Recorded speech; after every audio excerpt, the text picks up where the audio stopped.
Hello and welcome to the Cube Boys. My name is Akeem. My name is Jeremy. And here we have reached the wrap up of George M. Johnson's book. All Boys Are Blue. So at this time, we're going to give you a little short conclusion to our thoughts on this wonderful novel by this wonderful author. Favorite parts? What are your favorite parts? My favorite parts. I think I mainly like the overall, for me, just the theme of throughout the entire book, just family. And how I talk about this, when I talk about this book to anyone, of course I always talk about, it is a book centered around LGBTQ plus the experience of LGBTQ plus like livelihood, but at the same time in the Black household. It's like there's a lot of experiences LGBTQ, but it's like coupled with the experience of being Black. not with non-Blackness. So it's like, but in this book specifically, it's like being coupled. So it's like every layer, and I think about again like different stories like with Cousin Hope and so it was like, even at one moment when Hope was like there and just like, I go by Hope now. And of course the family reacts as a Black family would. Like, her mother would be, but just to interject real quick, loving that his family had the attitude to just still love. Yeah, even and that's if what they I'm didn't saying. Understand some of them, it's like there were enough of them to still show love. Right. So, because even when Nanny was like, what's all this Hope business about? Right. But at the same time, Nanny came back around full of love. Like, I'm going to embrace you. Because I still have to learn this new thing. This is a lot of new information. I've never done this before. And as we know, a lot of the book is kind of people wrestling with change. He's wrestling with change. His family is. His friends are. It's a lot of just showing, hey, life happens for all of us. Let me share how I experienced change in my life. Yeah. And how people around me manage it around me, even when I am experiencing those changes. Yeah. And it's beautiful. Yeah. So that's, for me, I think that's the main thing that I like throughout the book. And like you said, every step of the way, every chapter just about, it's like there's going to be a progression, a change, or something different from the beginning of the chapter to the end. And it's like, okay, what do we learn from this particular chapter? How do we grow? Yeah. So I can't really, Cousin Hope was one piece of the story, very important piece. But, I think back to the father and George's relationship, how they ended up growing together and talking about also, I guess, I don't want to say meeting people where they are, but having an understanding of like, I did have an older brother and their relationship was strained, and now me and my father have an opportunity to do this differently with me. He changed and decided, hey, I don't necessarily need to be that ignorant. Yeah. And I want to have a relationship with my family. He made that decision, and we talked about that a lot. Because of my life, but and I guess that's another thing I like about it, because it's like throughout this book we were able to relate to so many different aspects. So I love it. Yes. As for me, a lot of what I loved about reading this book again was actually how much I got to get to know Akeem, because I really enjoyed having our conversations, whether they were in agreement or maybe we were trying to get an understanding with one another.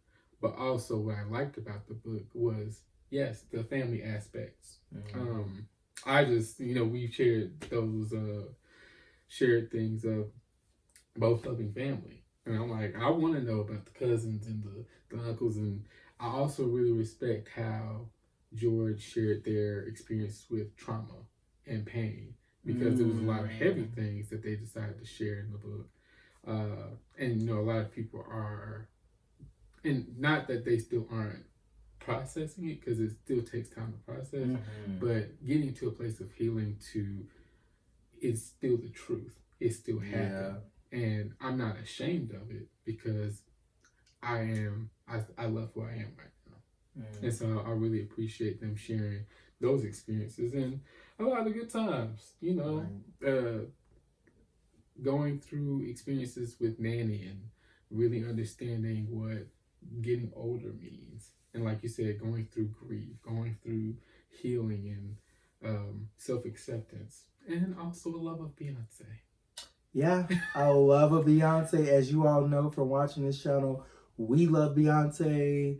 We can't talk about her enough. And if you're watching this now, if we may just add, Act 2 is among us. Okay? And we have been blessed with, this is a side note for a side note. Y'all know I love my side notes. We have been blessed with Texas Hold'em and also 16 carriages. As someone has pointed out on the internet, just make me the 17th carriage. I'm sorry. Because, baby, this is not what this is about. Let's keep it moving. But I was just gonna circle back, and I mean, we're gonna try not to circle back too many times. But to the whole trauma thing, like George sharing those, it was also liberating. It was liberating to see someone be so vulnerable and so open. Yes. And there was times when George prefaced that by saying, like, this was challenging for me. It took time. I had to consult people. I had to consult family. So I think that was a beautiful thing. And as I mentioned in a video before, it was just like, oh, you could tell therapy was had throughout George's life, where they are and stuff like that. So I enjoyed all that. Yeah. Well, let us transition to, and we kind of already touched on this before, but the impact this book has had. But just starting out with it being one of the books that somehow was being banned in this country due to the content, but just knowing that, I don't remember the quote, but it's like basically go ahead, because I don't know which one you but it's something about, you know, if what you hide from the most. It's something about what like, you try to hide the most is what you show the most or something. Kind of, but it was this is from like a political leader or like a political activist. I thought this was in the book. But sorry. I think Beyonce said something similar. But just having all this conversation, it must be for a reason. Yeah. Because this is just a book of someone sharing their experiences in life. That is just it. There's nothing to be upset about. Yeah. Oh, yeah, I absolutely agree. And that's the thing, like you said, somehow, like, if you read this book, I implore you all, if you find this video somehow, definitely read the book. But it's like the conversation, this is just a person's story, and they are great. I'm going to say gracious enough to share it with us, but it's just like some of the stuff that I saw, like it's courageous. Yeah, this is courageous. I'm saying, like, as far as like the ban, like the people that are opposing it is just like, or excuse me, the people that are for the ban of this particular book, some of them just were lying. Like, it was like the one that I remember the most was like, someone said that this book was in the elementary school. The book was not even in the elementary school. Like, there was a whole investigation. I mean, but it's not in the elementary school. We know it's not necessarily. We know they're lying. They know they're lying. But this is just to push a point to incite people's emotions about the book. Right. Because if we bring the children into it, and now we're going to go off people's stereotypes of, oh, the gays and the children. And And it's like, this book is not even that. And personally, I think this book will do a whole lot more good than what anybody would ever think. I mean, I feel like I could counter. I mean, I'm not on the legal team. They're still going through this to this day. But I just feel like it could counter anything that they bring up, because every step of the way, even with the we talked about essay, I don't know if you could say it or whatever, but George was very delicate about how they talked about it in the book, but at the same time, it's like, it's a conversation to be had. And it's like, when you are honest and open, you can either possibly, hopefully, avoid it, or can identify it and be like, this is not right, and you start to speak up more for yourself. But at the same time, I don't understand. Yeah, I don't understand the ban. It's unfortunate that this book is under fire for anything like that. If anything, I definitely believe this book should be applauded like 10 times over and recognized even more. So we are definitely going to say, rated in this video. Well, also, just to go back really quick, and a lot of the impact is George's ability to share the stories of other people, whether it's the disabled, whether it's the elderly, whether it's the trans community, and of course the Black community, the lgbtq. Yeah, there we go. And also the impact of promoting HBCUs all day, every day. Yeah. Get an education. And that was do well. I mean, I could talk about that all day. I'm not even gonna go to. But that was a very beautiful point as well, just talking about education of HBCU and their experience with joining a fraternity and being honest and open about it. Yes. If you know, you know. That's all I'm gonna say about it, and keep it moving. That's why you read the book. Read the book along with us. Yes. As we go back, we still gonna be listen to what we say, checking the comments, and I'll respond. You'll respond. yes, we will. Now we're at the point where we're gonna give this book the Cube Bois rating. Yeah. So how many cubes out of how many?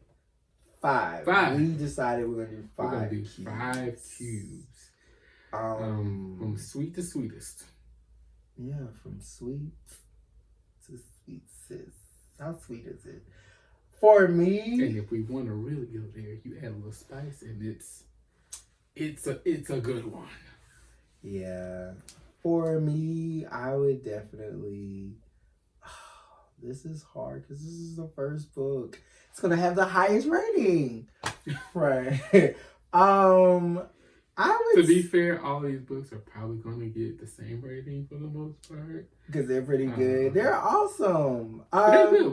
We're gonna give you some good books to read. That's all I mean. So I'm gonna go along, and I'm gonna say a 4.8, and the reason why, because I feel like that's high. This book was so good. It was so good. I guess. I don't want to go off on a tangent. Is a 4.8. Let's just say that's still an A. You pass. It's the highest. I don't know what else to say. I have a theory. We could talk about it. You know, you got to. I mean, I know. I'm just trying to keep it within the time because I have a whole story. We already passed the time. You know, we already passed the time. You may as well go ahead and share. There's a movie that we should watch. That was a reference to this, but it's a movie called The Fault in Our Stars. Oh yeah. So you seen that? I know the movie. You know the book? There's a book and a movie. Okay, anyway, I rated up to 4.8 because the person was diagnosed with something and they were saving their thing for the highest, like for something that was really bad. So they would always go to the doctor and like there's that Grimace scale and they're like, we're still on a 10, what's your pain? And they would never give them a 10. They would never give it a 10 because they were like, I'm saving my 10. So I'm just gonna say I'm saving my 5 because they didn't give it a 10 until their friend passed away. I was like, I can't take it. Hey! Okay, whoa. We're ready again. Probably edit that out. Oh my god. But yeah. It's okay to tell the truth. But I'm just that's what I'm saying. I'm gonna like 4.8 is the highest. You might as well. This is the highest for me. But again, I can't think of a book in recent time that has outside of Tabitha Brown. Jesus. We'll get to her. But yeah, it was good. It showed me aspects that I just didn't realize that I was missing. And it almost, in my opinion, it's like it's giving me permission, it's giving other people of LGBTQ plus experiences to like share your story. And I say that also, I feel like everybody has a story.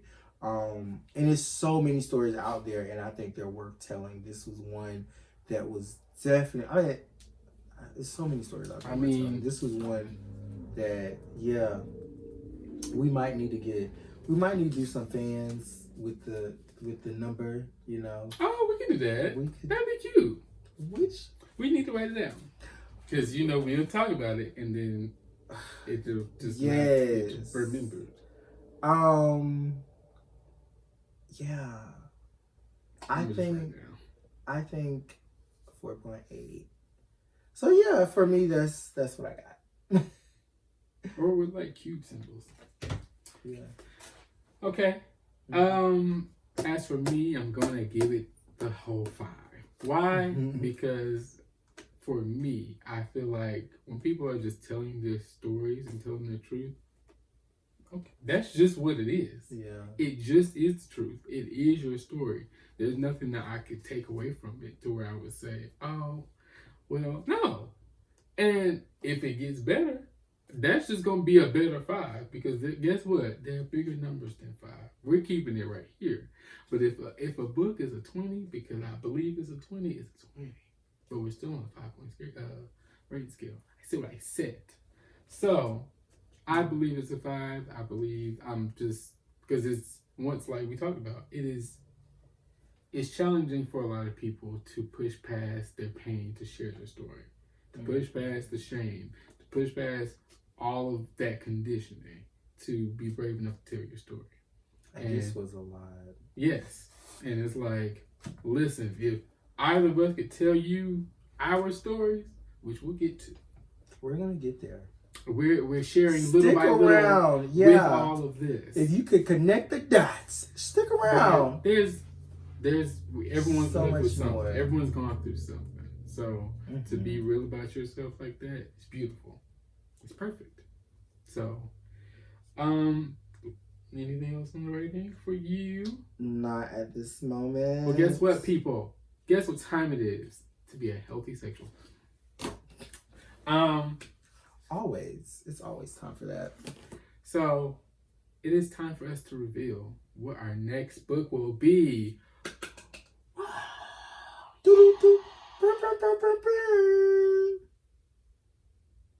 And to kick it off, because when this video comes out, it'll be March, and we're going to talk about Women's History Month, and we're always going to celebrate our women who are Black and who are also in the family and anybody else, because we're going to just celebrate the people for wherever you are with it. And our book title, this title had me, I'm like, because I was thinking about Iman Orgy from that thing.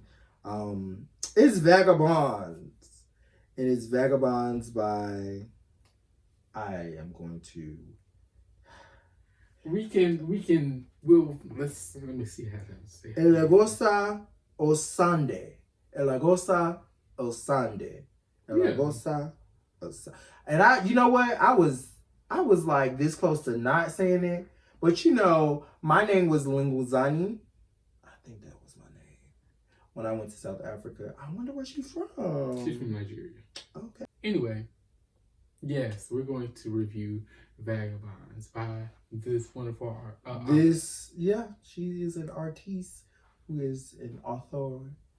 She has constructed something so well. So stay tuned. For our opener, and we're gonna get things rocking and rolling. Yeah. This is a literary fiction novel, so less on the real life, more on a life we create. Are your friends from the internet, the Cube Bois, your sweetums? I'm Jeremy. I'm Akeem. And please check out our podcast, Sweet Heat. And make sure you read this book. We're wrapping it up. Read it anyway, and then come back and comment and share what you think about what we said about it, or just share about what you think about it in each chapter, each breakdown, what we may have missed. Yeah. And also get excited for Vagabonds. Elagosa Osande. Yes. Yes.